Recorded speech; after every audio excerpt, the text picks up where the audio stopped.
CNE news में आप सभी का स्वागत है और अब लेते हैं खबर विशेष की ये खबर। चंडीगढ़ शहर की अजीब विडंबना है और लगता है कि इस शहर का कोई माई बाप नहीं है। कुल मिलाकर खाता ना बही, भले लोग जो कह दे वही सही।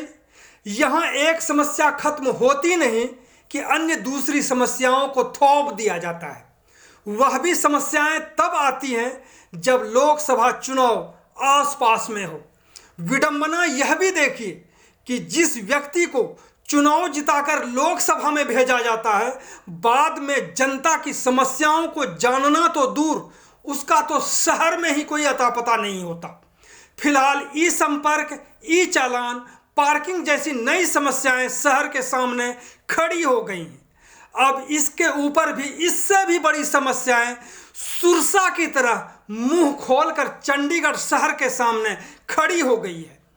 वैसे तो शहर में कुछ भी हो, आराम तलबी जनता को बहुत ज़्यादा फर्क नहीं पड़ता, लेकिन इस बार शहर की जनता को कुछ ज़्यादा ही चुभ रहा है और घर से बाहर निकलकर अपने हकूक की लड़ाई लड़ने की बात कर रहे हैं, क्योंकि मामला प्रॉपर्टी का जो है। बता दें कि सुप्रीम कोर्ट के एक फैसले के बाद से चंडीगढ़ प्रशासन ने शहर में शेयर वाइज रेजिडेंशियल प्रॉपर्टी की रजिस्ट्री पर पूरी तरह से रोक लगा दी है, जैसा कि दावा किया जा रहा है। इसी को लेकर आज the Chandigarh property share holder welfare association की ओर से सेक्टर 22 के कम्युनिटी सेंटर में एक बैठक बुलाई गई ताकि प्रशासन पर दबाव बनाया जा सके। तो सबसे पहले हम सुनेंगे कमल गुप्ता को और फिर हरपाल सिंह पाली। बात करेंगे कमल गुप्ता जी से कि ये मीटिंग विषय क्या था जो जिसको लेकर के आप मीटिंग कर रहे थे आज। सर ऐसा है, चंडीगढ़ एडमिनिस्ट्रेशन ने रजिस्ट्रियाँ रेजिडेंशियल प्रॉपर्टी की बंद कर दी हुई है। इसको सिर्फ अगर एक बायर है प्रॉपर्टी का 100% शेयर का तो उसको अलाउ कर रहे हैं, बाकी सबसे पहले ये बताइए कि रजिस्ट्री बंद क्यों हुई है यहाँ पे शहर में। सर सुप्रीम कोर्ट का जजमेंट आई थी, जबकि उसमें कुछ भी नहीं ऐसा लिखा कि रजिस्ट्रियाँ बंद कर दी जाएँ। जजमेंट क्या है? जजमेंट तो सेक्टर 10 वेलफेयर एसोसिएशन ने डाली हुई थी, हाई कोर्ट में डाली, हाई कोर्ट से हम लोग जीत गए, हमारी फेवर में आ गई। उन्होंने ये बोला हुआ था कि चंडीगढ़ में शेयर वाइज प्रॉपर्टी नहीं बिकनी चाहिए जी, जबकि शेयर वाइज प्रॉपर्टी को रोक ही कोई नहीं सकता। ये किसी भी बंदे का फंडामेंटल राइट है। अगर मेरे फादर से मेरे नाम कोई प्रॉपर्टी आई है, चाहे 20% शेयर आया है, there is nobody who can stop me to sell my 20% share. जब कोई विवाद ही नहीं है तो फिर ये मीटिंग क्यों हुई? और इसमें तो हमने देखा कि काफ़ी विवाद है। सर विवाद इस चीज़ का है कि सरकार ने रजिस्ट्रियाँ रोक दी, लोग कहते हैं रजिस्ट्रियाँ होनी चाहिए, इस चीज़ का विवाद है जी। तो इस मीटिंग में फैसला क्या लिया गया? फैसला सर ऐसा है, बीजेपी के प्रधान अरुण सूद जी से बात चल रही थी। उन्होंने धर्मेंद्र प्रधान जी से, जो union minister of education and skill development है, उनसे कल हमारी मीटिंग करवाई थी। उसके बाद उन्होंने अंदर डीसी साहब से या किसी से ऑफिसर से बात करके आज हमें आश्वासन दिया है कि रजिस्ट्रियाँ अगले हफ्ते में खुल जाएंगी। कहा गया कि जो फैसला आया है और जो आप लोगों की समस्या है उसको लेकर के एक संगठन का गठन किया है, वो क्या है? सर इसी प्रॉब्लम्स को शेयर होल्डर्स की, जो चंडीगढ़ के शेयर होल्डर्स की बहुत ज़्यादा प्रॉब्लम्स हैं, उनको मद्देनज़र रखते हुए एक एसोसिएशन का नई एसोसिएशन का गठन किया गया, जिसका नाम Chandigarh share holders property association, Chandigarh property share holders association रखा गया। उसके जो प्रेसिडेंट हैं हरपाल सिंह पाली जी मेरे पास में बैठे हुए हैं, उन्होंने आज अपनी कार्यकारिणी का गठन किया और मेंबरशिप ड्राइव शुरू की। इसी में हमने सिग्नेचर ड्राइव शुरू की है, जो सिग्नेचर्स भी करवाए गए हैं लोगों से, और इसके आगे संस्था को कैसे चलाएंगे ये पाली जी आपको बताएंगे। अब हम बात करेंगे पाली जी से, जो आज की मीटिंग हुई है इसमें क्या फैसला लिया गया है, लड़ाई का जो रूपरेखा है वो किस तरह से तैयार कर रहे हैं, कौन कौन लोग आए थे और क्या आश्वासन दे के गए पाली साहब? मैं हरपाल सिंह मलवई हूँ, मेरे दोस्त मुझे पाली पहचानते हैं जी। तो हमने जो एसोसिएशन बनाई है इसका नाम रखा गया है Chandigarh property share holders welfare association. इसका पर्पज़ ये है कि जिसके पास भी प्रॉपर्टी का शेयर है उसको उसके राइट्स के मुद्दे में, उसके राइट्स की प्रॉब्लम्स में उसको हेल्प करने की हमारी टोटल एंडेवर होगी। इसके लिए हमने एसोसिएशन खोली थी और आज मीटिंग बुला के मेंबरशिप ड्राइव शुरू करी है और तकरीबन 40-45 मेंबर आज बने हैं और 250 बंदा यहाँ मौजूद था, जिसमें से तकरीबन 200 बंदे अपने सिग्नेचर कैंपेन पे साइन करके गए हैं। और हमारा एजेंडा ये है कि चंडीगढ़ में कोई भी शेयर वाइज प्रॉपर्टी ख़रीदा फरोश या सेल हो, उसको रोका नहीं जा सकता, क्योंकि ये हमारे ट्रांसफ़र ऑफ प्रॉपर्टी एक्ट के तहत एक राइट है। ट्रांसफ़र ऑफ प्रॉपर्टी एक्ट 1882 से चल रहा है, उसको आज तक तो किसी ने अमेंड इस मामले में किया नहीं। ये शेयर की सेल यूटी गवर्नमेंट ने थोड़े दिन रोकी, क्योंकि सुप्रीम कोर्ट का, आदरणीय सुप्रीम कोर्ट का ऑर्डर था कि जहाँ भी कोई एक ड्वेलिंग यूनिट में 3 फ्लैट बनाना चाहता है, उसका नक्शा ना पास किया जाए और एक हेरिटेज कमेटी को इसमें शामिल किया जाए फैसले लेने के लिए। पर ये एक बात कहने की बड़ी महत्वपूर्ण बात है कि एक मास्टर प्लान बना था हाई कोर्ट के ऑर्डर पे, उसको कहते हैं मास्टर प्लान 2031 चंडीगढ़ के लिए, और वो बना था 2015 में। 2007 से ये हाई कोर्ट में मैटर चल रहा था। उस मास्टर प्लान में भी लिटिगेंट वही थे जो इस मामले में अभी लिटिगेंट गए हुए हैं सुप्रीम कोर्ट तक जी। उन्होंने इस मास्टर प्लान को चैलेंज नहीं किया, उन्होंने यूटी के रूल्स को चैलेंज नहीं किया। उनकी नीयत सिर्फ इतनी थी भी सारा शहर किसी तरीके तहस नहस हो, तंग हो, एंग्जाइटी में आए, बीमारी में आए, ताकि किसी के भी शेयर की सेल परचेज़ बंद करने के बाद वो हो सकता है कि उनके अपने निजी रिक्वायरमेंट हो, अपने निजी शेयर लेने के रिक्वायरमेंट हो। अब इसको इस पे कहा नहीं जा सकता। सो हमारा टारगेट ये है कि सारे मेंबर्स को लेके हम गवर्नमेंट को मिलेंगे, डीसी साहब को रिक्वेस्ट करेंगे। पॉलिटिकल पार्टीज़ के सारे मेंबर्स यहाँ आज आए हुए थे, सीनियर मेंबर्स आए हुए थे, व्यापार मंडल के मेंबर आए हुए थे, कमर्शियल मेंबर आए हुए थे, प्रॉपर्टी कंसल्टेंट्स के मेंबर थे और हमारे चेयरमैन ट्राई सिटी के मिस्टर कमल गुप्ता और इनकी पूरी टीम यहाँ थे। तो हमारा टारगेट ये है, आगे इस चीज़ को ऐसे बढ़ाएंगे कि आइंदा के लिए ऐसा मुद्दा उठे ना। सर, सवाल उठता है कि चंडीगढ़ शहर आराम तलबियों का है, आराम करते हैं लोग। अगर कोई थाली में परोस दे तो लेने के लिए तैयार है, वैसे वो निकलने को तैयार नहीं है। और ये कंप्लीट लड़ाई है, प्रशासन से भी लड़ाई लड़ना पड़ सकता है और आपको जो राजनीतिक पार्टियां हैं जो सिर्फ और सिर्फ वायदे करके वोट लेकर के यहाँ से चले जाते हैं, ऐसी स्थिति में आपका जो ये संगठन है वो लड़ाई कैसे लड़ेंगे फिर? सर, ये स्थिति एक नॉर्मल स्थिति है, क्योंकि सारे मुल्क में ही तो ऐसे चलता है।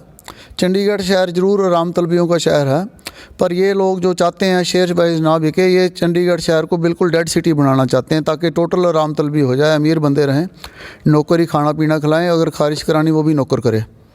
तो ये पोजीशन ऐसी लाना चाहते हैं ये लोग। क्योंकि अब तक जो पिछले 10 साल में जो हम लोगों ने सोचा था कि शायद कायाकल्प हो जाएगा चंडीगढ़ शहर का, आप देख लीजिए कि हाउसिंग बोर्ड के जो मकान है उसकी समस्या जस की तस है, और भी कई समस्याएं हैं, प्रॉपर्टी से रिलेटेड भी आप लोग समस्याओं में लगातार जूझते जा रहे हैं। 10 साल पहले भी वही स्थिति थी, 10 साल बाद फिर वही हालत है, तो फिर लड़ेंगे कैसे? ये बहुत बड़ी समस्या। और पॉलिटिकल पार्टी वोट लेने तक के लिए तो काम कर सकती है, लेकिन आपका काम कितना होगा इसकी कोई गारंटी अब तक तो नहीं है। सर, मैं ये कहना चाहूँगा कि जब हम लोग सारे इकट्ठे होकर कोई सुप्रीम कोर्ट से, आदरणीय सुप्रीम कोर्ट से क्लैरिफिकेशन लेंगे तो ये बात वो क्लियर कर देंगे, क्योंकि जजमेंट में सुप्रीम कोर्ट के जज साहिबान ने कहीं भी प्रॉपर्टी के शेयर की सेल की मुद्दे को टच नहीं किया। उन्होंने टच किया है, सबसे ज़्यादा इम्पॉर्टेंट चीज़ है कि सारे इंडिया के शहरों में ये चीज़ भेजी जाए कि कोई भी हैज़र्ड डेवलपमेंट ना हो, ट्रैफिक का ध्यान किया जाए, पार्किंग का ध्यान किया जाए। और उन्होंने सबसे इम्पॉर्टेंट बात चंडीगढ़ के लिए बोला, अभी सेक्टर 1 से 30 में 3 मंजिल तक नक्शे पास हों। 1 से 3 मंजिल तक जब नक्शे पास होते हैं, उसमें 3 किराएदार भी रह सकते हैं, 3 मालिक भी रह सकते हैं। ये कहाँ लिखा है कि 3 मंजिलों में एक ही मालिक रहेगा?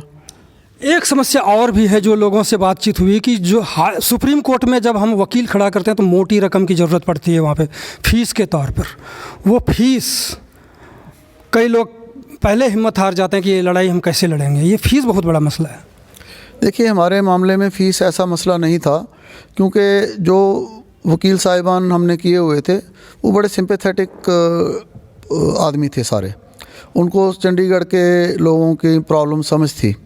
उनको ये भी समझ थी भी कल को अगर उनके निधन के बाद उनके बच्चों को भी तो शेयर होल्डर ही बनना होगा।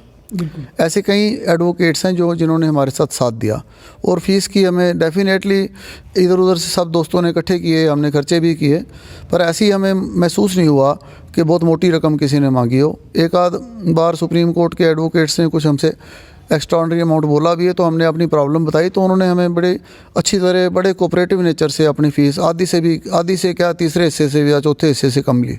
हो सकता है कि वो भी बहुत भारी पड़ जाए, चौथा हिस्सा भी। नहीं, ऐसा कुछ नहीं मैं कहूँगा, क्योंकि वो भारी पड़ा नहीं, हमने खुशी से दी। यानी कि आर्थिक रूप से आप लोग पूरी तरह से मजबूत हैं और लड़ाई भी मजबूती से लड़ेंगे। कमल गुप्ता साहब। बिल्कुल लड़ेंगे जी।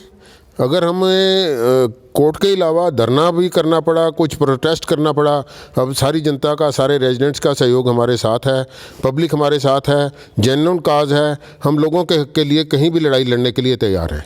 अगर विश्वास कर लिया जाए कि आप लड़ाई लड़ेंगे, तो पानी का मसला रहा जो बिल बढ़ा करके, फिर ये ई संपर्क का मसला आ गया, ई चालान हो रहा है आंख मूंद करके, इसकी लड़ाई फिर क्यों नहीं लड़ पाए आप लोग? हमारा वो सब्जेक्ट नहीं था sir, to be very frank. Subject नहीं है, लेकिन इसी शहर में रहते हैं आप। उस लड़ाई को लड़ने के लिए हमने पॉलिटिकल पार्टियों का सहयोग लिया है। पहले हम अपने शेयर का इशू सॉल्व पॉलिटिकल पार्टियों का सहयोग मिलता तो शायद ये समस्या ही नहीं आती। नहीं सर, ऐसा संगठन भी नहीं आपको कभी मिला, ना ही कभी मिलेगा। और पॉलिटिकल पार्टियां सारी हमारे साथ हैं, सारे हमारे भाई हैं। कहीं भी किसी को हम ऑफ दी हैंड भी अपने साथ लगा सकते हैं, ऐसा कोई बात नहीं है। हम इनको साथ लेकर लड़ाई लड़ेंगे और जीत के दिखाएंगे। आज पॉलिटिकल पार्टी के 2-3 लोग आए, जो है जैसा आप लोगों ने कहा, उनकी ओर से क्या आश्वासन मिला इस लड़ाई को लेकर के? बिल्कुल 100% आश्वासन मिला जी। 3 पार्टी के नुमाइंदे आए थे हमारे पास। कांग्रेस से HS लक्की जी आए थे, जो वहाँ के प्रेसिडेंट हैं। आपसे दमनप्रीत जी आए थे, जो एरिया काउंसलर हैं। और भाजपा से आए थे दविंदर जी बबला। अरुण सूद जी ने उनको भेजा था, क्योंकि उनको कहीं काम से जाना पड़ गया था। तीनों ने हमें आश्वासन दिया कि हम आपके साथ हैं, जहाँ कहोगे हम खड़े मिलेंगे। पहले खड़े मिले हैं क्या कहीं पे? ऐसा कभी हुआ भी नहीं है कि ना खड़े मिले हों, बट इतनी कोई ज़रूरत नहीं पड़ी जो अब ज़रूरत पड़ी है। अब ज़रूरत जो है ज़्यादा से शहर में दर्जनों ऐसे मसले हैं जो अपने मैनिफेस्टो में लिख करके, और आप लोगों ने उनको MP बनाया, पार्टी को काफ़ी सपोर्ट दिया भाजपा को, इसके बाद वो जो समस्या है जो मैनिफेस्टो में, आज भी वो मैनिफेस्टो में ही है। सर आप धीरज रखिए, पहले हमारा इशू जो है शेयर वाइज का है, उसके बाद हम दूसरे मसले लेंगे। बट हमारा शेयर वाइज का जब रजिस्ट्री का इशू खुलेगा, उसके बाद दूसरे टॉपिक पे बात करेंगे। यानी आगे का छोड़ो, पीछे को पकड़ो। नहीं सर, जो आगे इमरजेंसी प्रॉब्लम है उसको पकड़ेंगे हम। जो पीछे जो चलान ऑलरेडी हो रहे हैं उनको भी निपटेंगे। बाद का इशू है, बाद में लेंगे। पाली साहब क्या कहेंगे? सर मैं ये कहना चाहूँगा कि it is the duty of every citizen to protect the right of the other citizens. तो जो आपने मुद्दा उठाया है चलान वाला या ई संपर्क वाला, कई मसले हैं। हाँ, का मसला भी है। तो क्योंकि हम इस मुद्दे में भी आगे होके चल रहे हैं, उस मुद्दे के लिए भी हम ज़रूर एफर्ट करेंगे। और ये हमारा आपसे समझिए प्रॉमिस कह सकता हूँ है कि कमल जी को साथ लेंगे, बाकी सारी टीम साथ होगी, और उस मुद्दे के लिए भी संस्था क्रिएट करके सारी सिटी को साथ लेके चलेंगे। तो ये है लड़ाई। अब किस तरह से लड़ाई लड़ पाएंगे? आराम तलबी शहर है, और इस शहर में लोगों में जागरूकता ला करके फिर कैसे लड़ाई लड़ेंगे ये लोग, ये तो एक यक्ष प्रश्न है। बहुत बहुत धन्यवाद आप सभी का। सर आज कल का एक मैसेज था, और एक मैसेज से यहाँ 250 से 250 बंदा आज एकत्रित था। तो अब ये 250 से 250 बंदा भी आगे 4-4, 5-5 बंदे एकत्रित करेगा। तो अगले 15 दिन के बाद यहाँ 2 या 3 हज़ार बंदे की हम गैदरिंग करेंगे। उसमें जैसे आप कह रहे हैं जागरूक करने के लिए बाकी मुद्दे भी उठा लेंगे। बहुत बहुत धन्यवाद। Thank you very much sir. Thank you जी। Thank you. CNE न्यूज के साथ बने रहने के लिए आप सभी का बहुत बहुत धन्यवाद।